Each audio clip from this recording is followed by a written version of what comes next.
Dear friends and colleagues, good afternoon.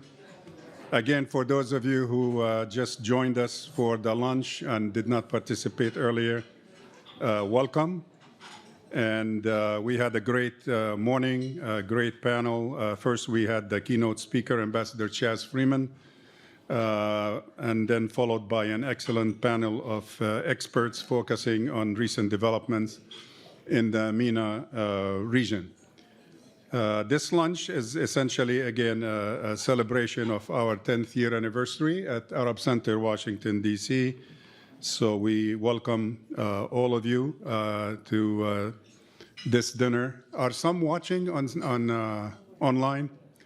You guys are missing a great lunch. Next time, join us here. And the music. Thank you, Laith, for the oud music.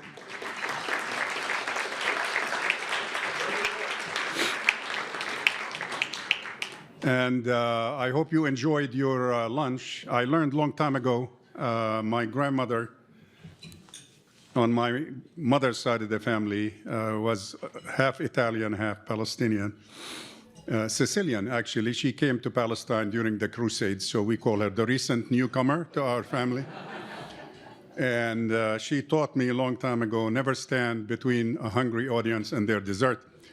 So I will basically give up my assigned duty to give another presentation, if you will. I did my share this morning, so I'll skip that to plug the center again. But what I would like to do instead is invite you to watch this great video summarizing our 10 years in existence as Arab Center, and then I will resume the program after the video is over.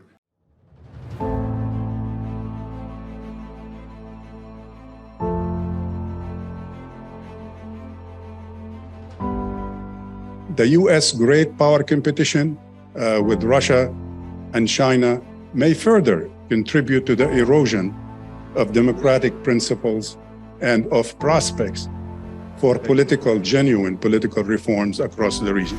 We can't talk about long-term stability and de-escalation without addressing the human dimension and the underlying causes. Some of the nation's most esteemed universities have been targeted by the administration with punitive measures aimed at forcing changes that would gut their academic freedom. Explain the dynamics of the royal family. Will its cohesion be threatened when King Salman passes away? How do you define the conflict in Libya? It says women and children have been bearing the brunt of this genocide. Can you comment on the use of reproductive violence and how it has played a role in the genocide? Could you talk about Sisi's management of the economy? Is the revival of the tried and failed concept of the two-state solution counterproductive? We are now asking Syrians what they want. Are there groups in Lebanon that would welcome an Israeli invasion of Lebanon? If there is any role for digital advocacy or for raising awareness, a pressure on governments to take meaningful action on Sudan. What types of tactics and disinformation propaganda are we seeing on social media platforms specifically?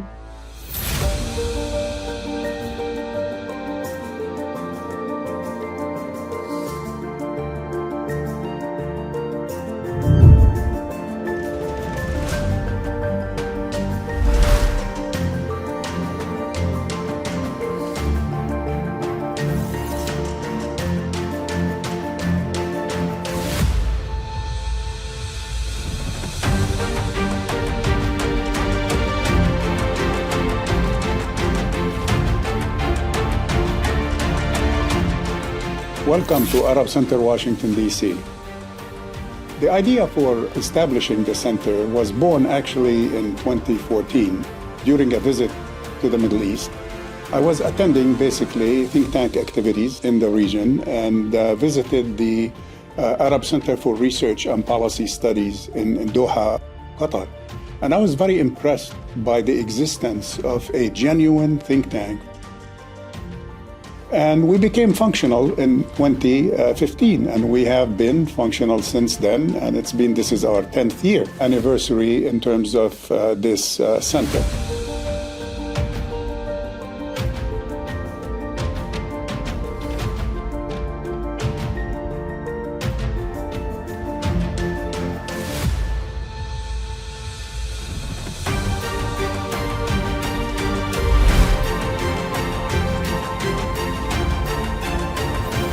Since the very beginning, our mission at Arab Center Washington, D.C. has been to provide Arab and indigenous perspectives to U.S. policy conversations. And that is in order to, one, have representation, and two, to ensure more nuanced and in-depth understanding of the cultural, political, socioeconomic developments in the region.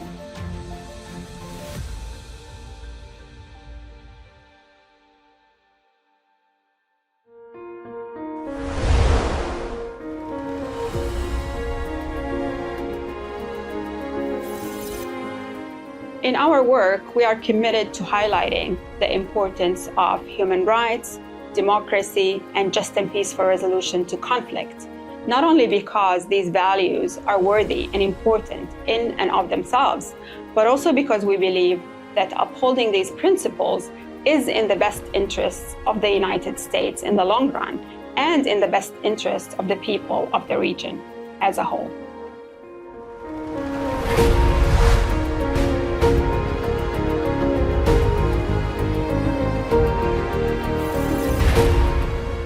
I think one of the key things that separates Arab Center in Washington, D.C. from so many other think tanks here in America's capital is not that it focuses on the Arab world, because we have so many think tanks that do, but the way in which it does.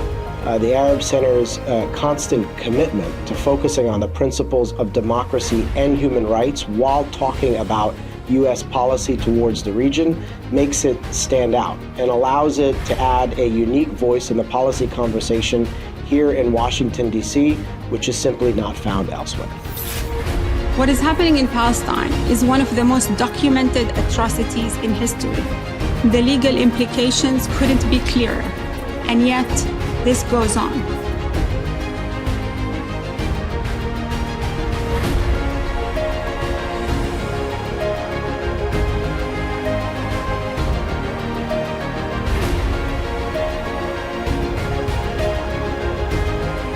We achieve our mission through creating different products, including policy and research papers, conferences and seminars, social media and audiovisual analyses, diplomatic and government briefings, media interviews, external lectures and presentations, and engaging with the larger public.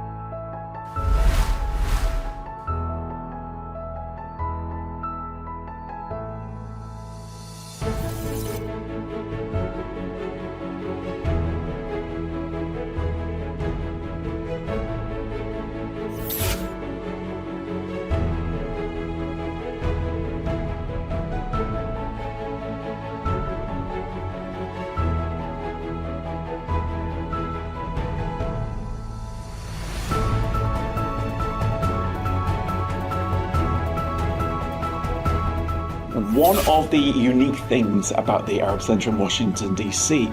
is that we don't approach the Arab, Middle East and North Africa from the typical D.C. foreign policy establishment perspective, but from the perspective of human rights, of international law, and of democratization. This, I think, helps us stand out from the crowd.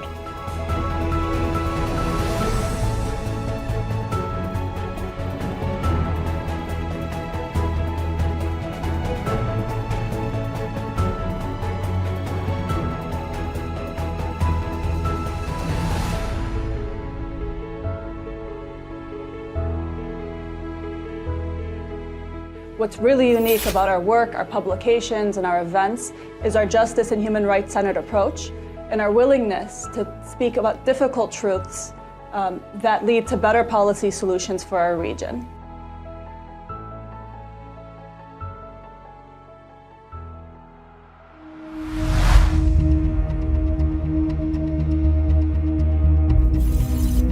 Essentially, ACW is a think tank.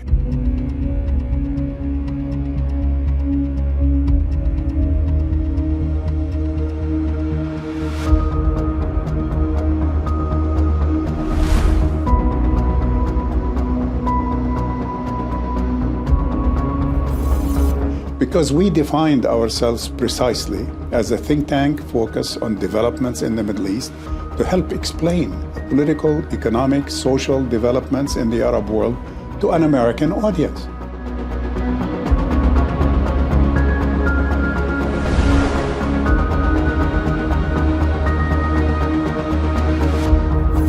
We've put policies in place to make sure that all our programs and publications have at least 50% of the experts who are Arab or of Arab origin, and 50% at least being women. And believe it or not, this was revolutionary, even in the Washington, D.C. policy space.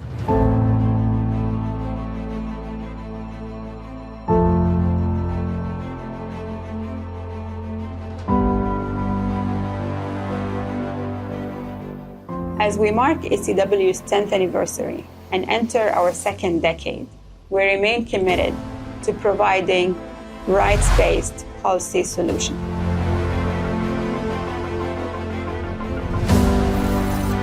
So we focus thematically on these issues that are dear to us, that are important to us. And I honestly believe, if I'm allowed to be a little bit subjective, and maybe a little biased, to claim that we have made a big difference in this focus and succeeded in producing literature to those who are interested in the Arab world that is objective, that's scientific, and that's worthy of their time to read and to take into consideration. We thank our supporters and audience members for being part of the first 10 years, and we invite you all to join us in the next 10.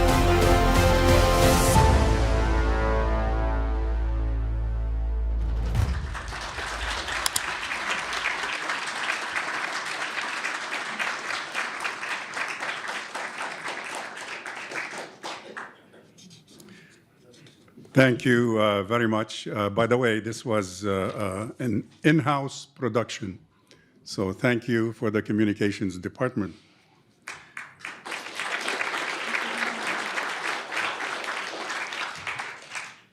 This is not a personal endeavor.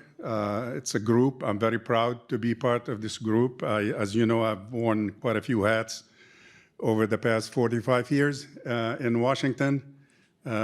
This is the proudest I think I've ever been in having such a cohesive, dedicated group of young and not so young people involved in the work of the center. I will acknowledge the staff in a minute, but at this point, I would like to invite two members, esteemed members of our board of directors, to come up to the podium and say a couple of words from their perspective.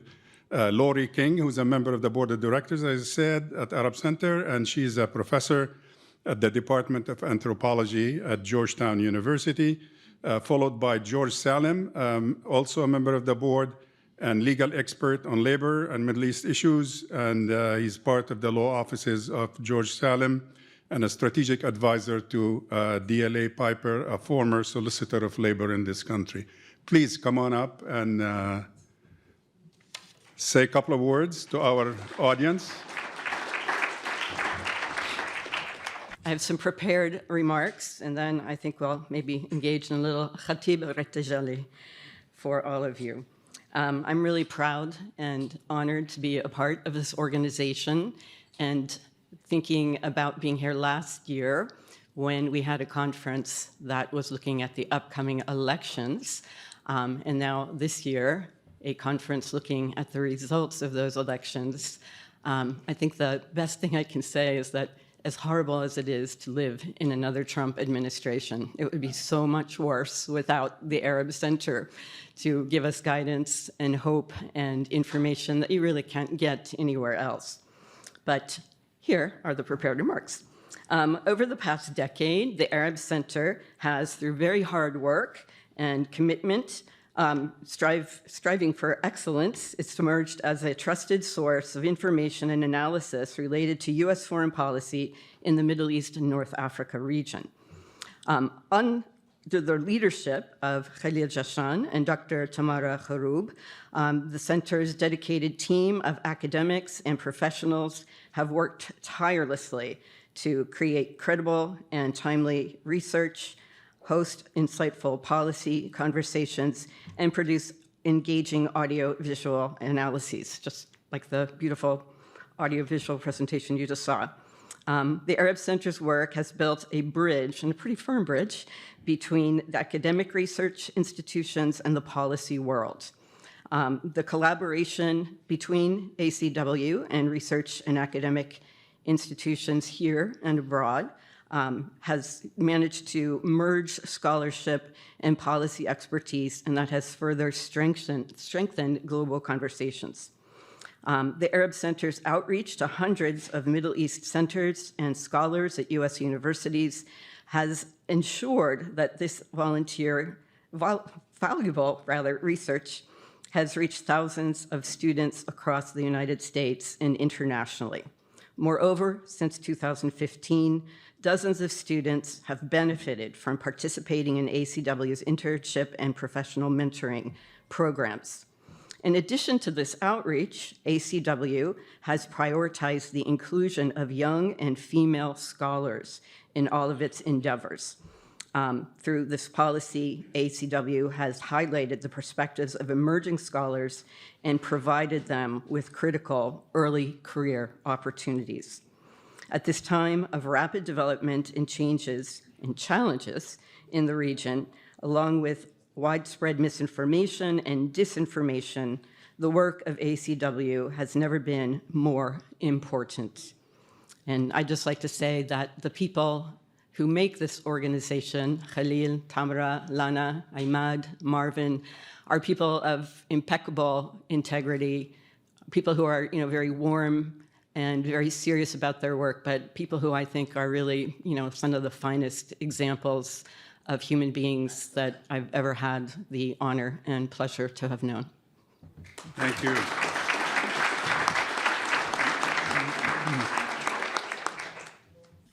Thank you, Khalil.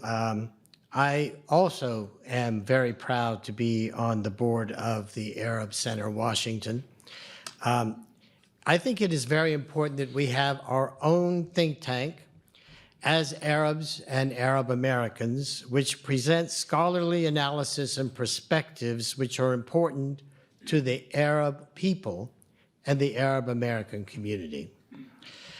ACW, as we call it, has truly set itself apart from other think tanks by providing timely, independent research and incisive analysis.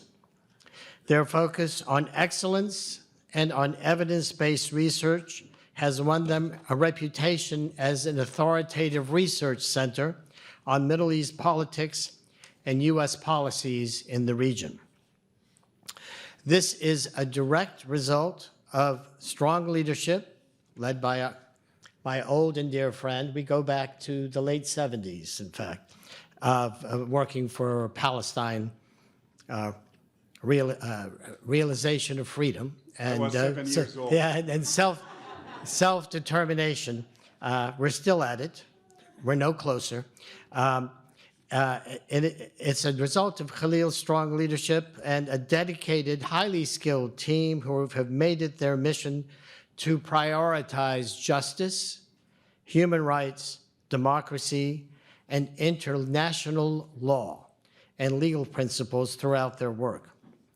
Moreover, and equally important, has been ACW's policy of highlighting diverse perspectives, particularly the perspectives of Arab and Arab Americans whose voices have too often been excluded from U.S. policy conversations.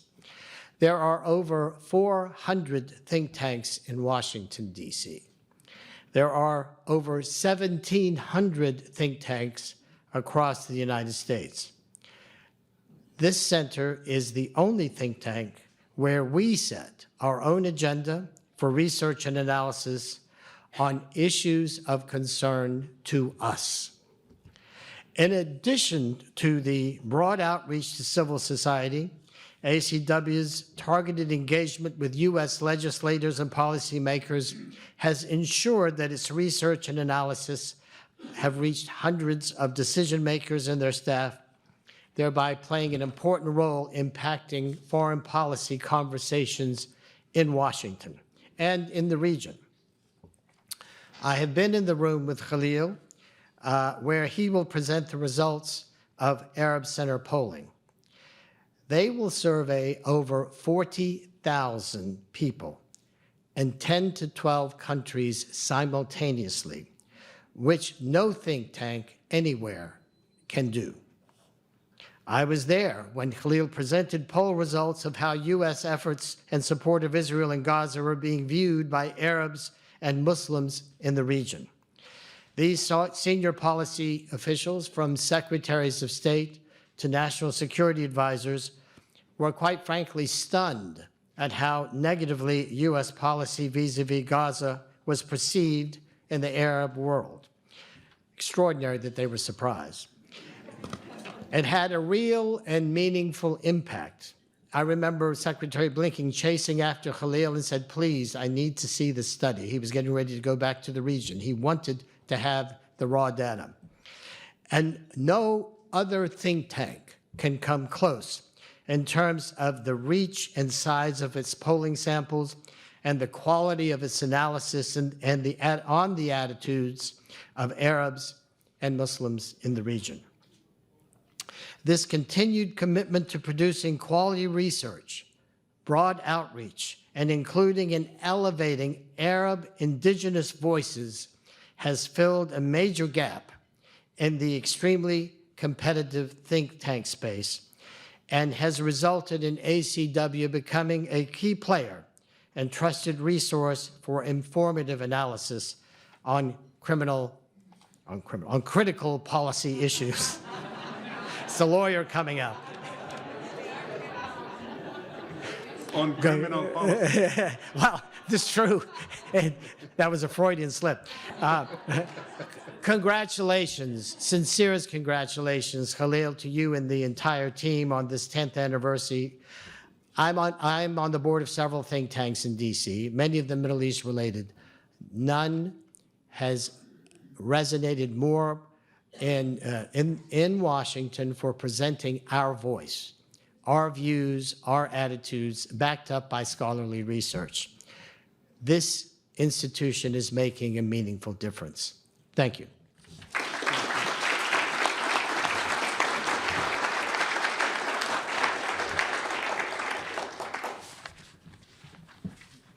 May I take this opportunity to ask members of the staff, non-resident fellows in the audience, members of the board of directors, members of the academic board, advisory board, whoever is affiliated with the center and is here, stand up so that we can acknowledge you. Please. There's a whole bunch in the back, interns.